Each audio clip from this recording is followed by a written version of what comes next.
Adjusting calories for lean mass gains. Hi everyone, I am John Jewett with J3U, and I am going to educate us today on how do you make those lean gains in the off season, not getting too fat to where you need to have a fat loss phase all the time.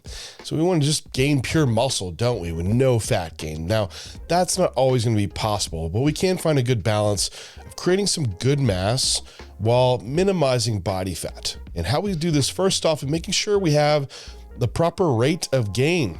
This is what we're going to look at, will be a 0.25 to 0.5% body weight increase per week. You're going to be on the lower end of this, the more advanced you are, and towards the higher end of this, the less advanced you are. So if you're just starting out and newer, you also might lean on the higher end if you have more variability in your schedule. So if you have someone where you work a lot one week, the next week you don't work a lot, you're very active, that creates a variance and change in your output, which if you have weeks where you keep your calories so tightly, only a little bit are over maintenance, that you might actually be in a deficit some weeks or at maintenance calories and not making much progress. And then you might really overeat one week and you might gain some extra fat. So we're just going to have to realize that it's going to be a suboptimal state. And I'd rather make sure I'm making progress and then just diet the body fat off later on, versus the other thing that might happen is that you don't make a lot of progress at all. And you're up with this really long off season that just doesn't add up to be a lot. Now you might be okay with that, but just realize that that's already going to be a limitation. So within this rate of where we want to be, let's say for a 200-pound person, this would be like gaining 0.5 to 1 pound per body weight per week. To go any slower than that, it makes it really hard to track when you might be that person dropping closer to maintenance on certain weeks.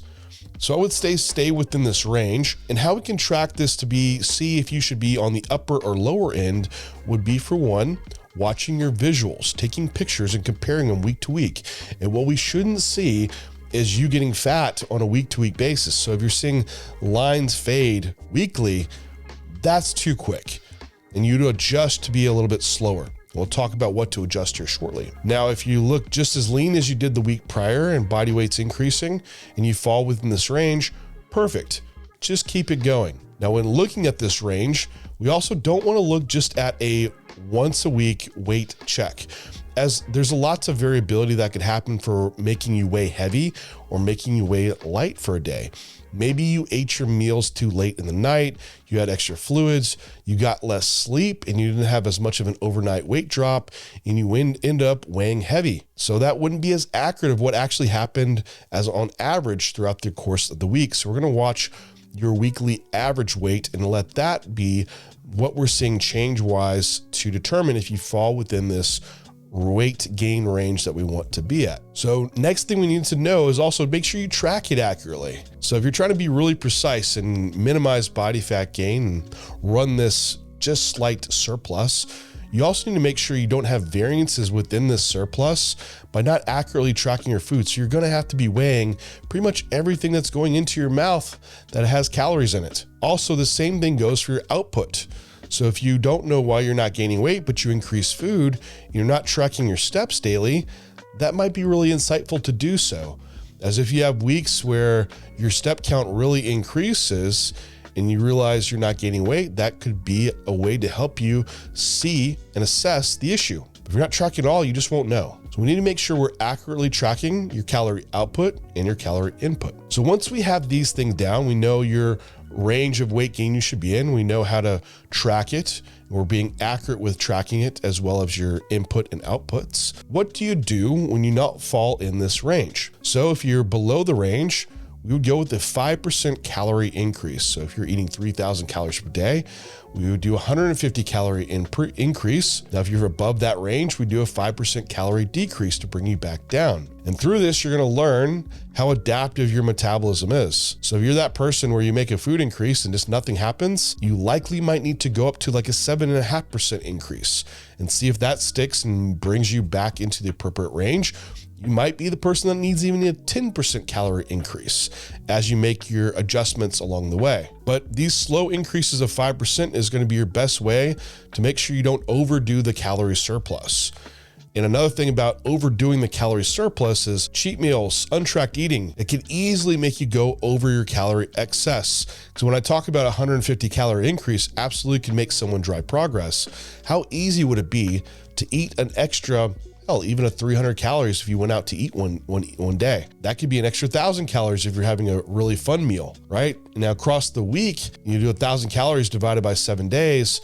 That could be pretty close to your 150 calorie increase you're trying to make, getting it all in one meal. So be accurate here. You're going to ask, well, what should I increase with this 150 calories? And what I would have protein already set at an optimal level, which a 1 gram per pound of body weight would be a great start. If you really make sure you cover your bases, like 1.2, 1.3 gram per pound of body weight would be fine. This is counting protein from all sources.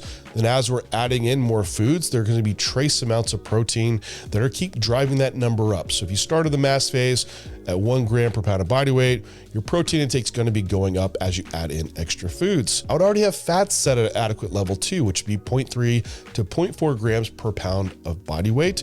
And those fats will be increasing as you're adding in other food sources, and trace fats would be increasing along the way.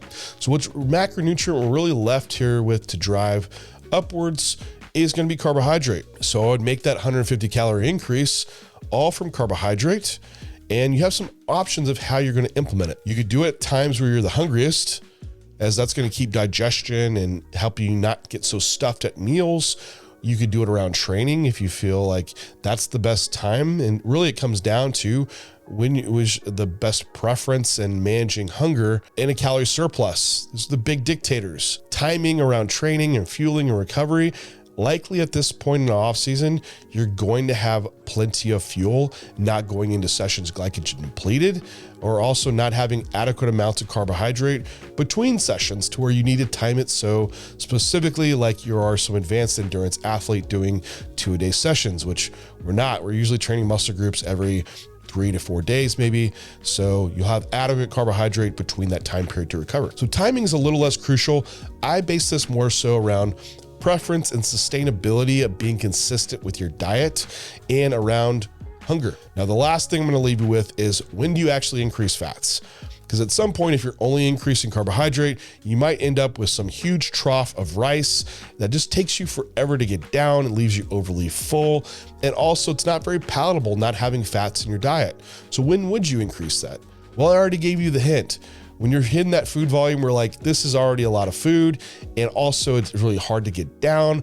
Start increasing fats from there. For your next calorie increase, you'd make a fat adjustment. So rather than that 35 gram of carbohydrate increase being 150 calories, we might do 10 to 20 gram of dietary fat increase instead. And then we keep rinsing and repeating the process until you reach that body fat level where you're like, yeah, it's probably time to pull back and drop some body fat off. And that is a conversation for another day. If you want to dive in more to learning how to adjust nutrition, check out level 1. We have a full nutrition module with a bunch of lectures that cover this fully in depth. If you have questions, happy to answer them down below as well. We will talk to you next time.